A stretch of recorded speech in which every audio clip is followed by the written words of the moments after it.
G'day guys, Mad Matt here. So, that's an Ineos Grenadier. That's the first one I've ever seen, let alone touched. So do you want to find out what I think about the Ineos?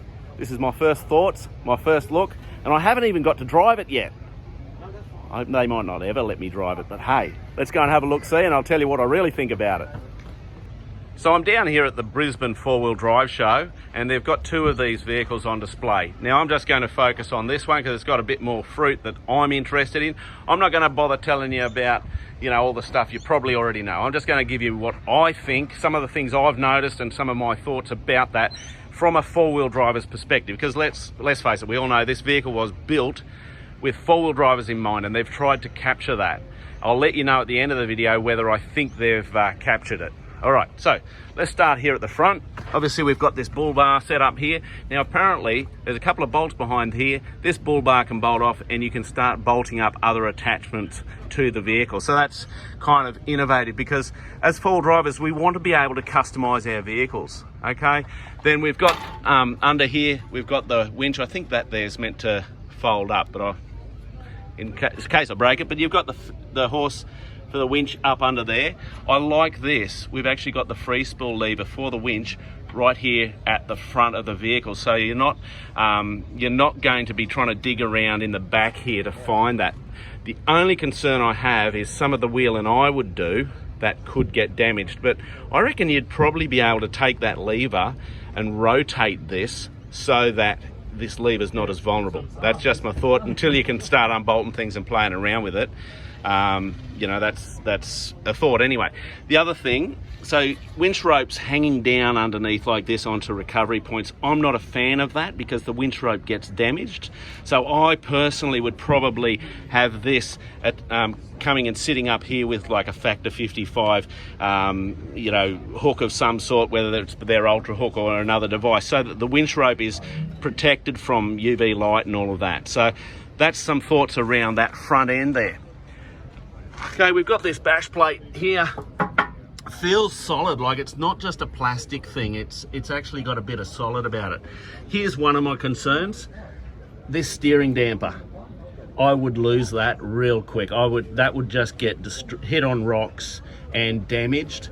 Now, what the vehicle handles like without that, I don't know, but that does concern me. I like that they've put some protection here for the thread and the nut behind the steering damper, but yeah, that's vulnerable in my mind. There's been a lot of comment about some of this under vehicle clearance and stuff getting hung up. This area here, like I guess that's what people are talking about, that's no worse or better than other vehicles out there on the market, so I don't think that's a real issue. I think that's probably a little storm in the teacup. Keeping in mind this is a stock vehicle, and like any stock vehicle, we're going to modify it. We're going to put bigger tyres on, we're going to put a suspension lift, we're going to start doing things to improve the vehicle for how we use it. But in its stock form, as I'm looking at it now, is it good? Yeah, I'm kind of impressed. Also, the steering arms here, like your drag links and tie rods and all that, they're beefy. Like, that's like twice the size of a Toyota unit. It is huge. I like that. So you know that you're going to be able to take those off-road hits if you're, hitting something at off-road, rocks or even high-speed stuff. Yeah, so I quite like that. I'm impressed by that. So I can't show you the engine bay because this is a prototype and there's things in there that we're not allowed to see. But snorkel, I believe that's a proper snorkel. So I'm not sure what the wading depth is. I know it's quite high, but that's what you want. So interior, yeah, it looks really comfortable. Hey, the full Recaro seats. I'm actually going to have my first sit in it right now. I haven't sat in this vehicle.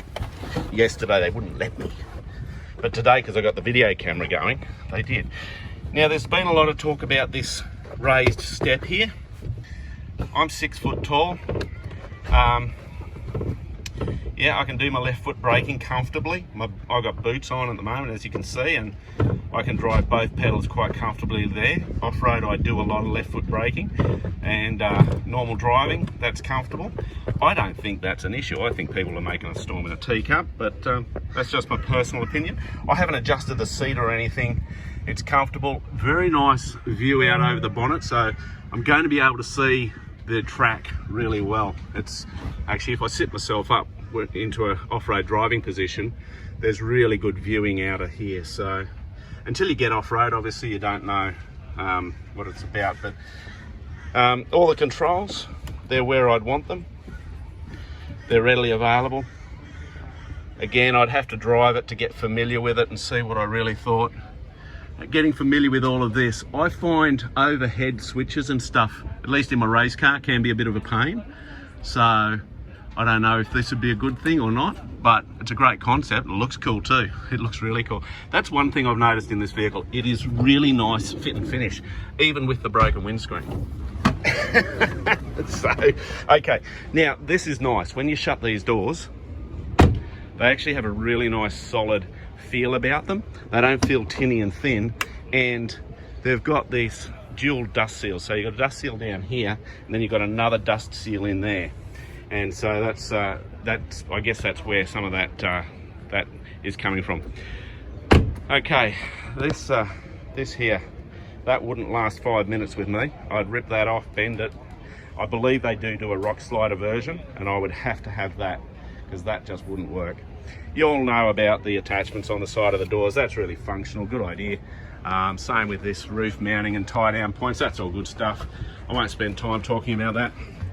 When we get down the back here, you know, as a tourer, you go, well, how am I going to use this vehicle? Well, I'm going to have a drawer system, we're going to have a fridge, I have water tanks, all of that sort of stuff.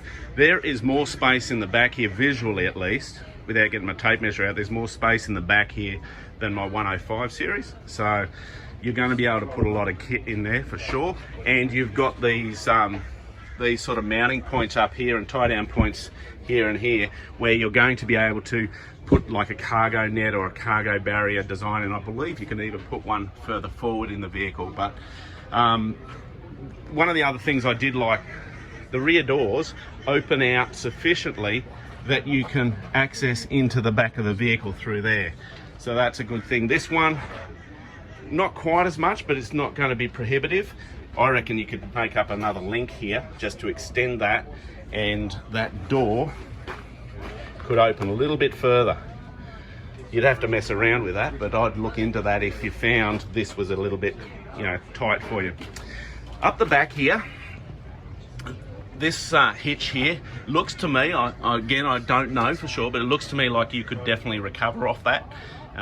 It is seriously mounted up to a whole structure up under here. Again, I don't know how it's all been done, but I feel like that totally destroys my rear departure angle. Like, we've got this excellent departure angle coming up from the tyre up through here.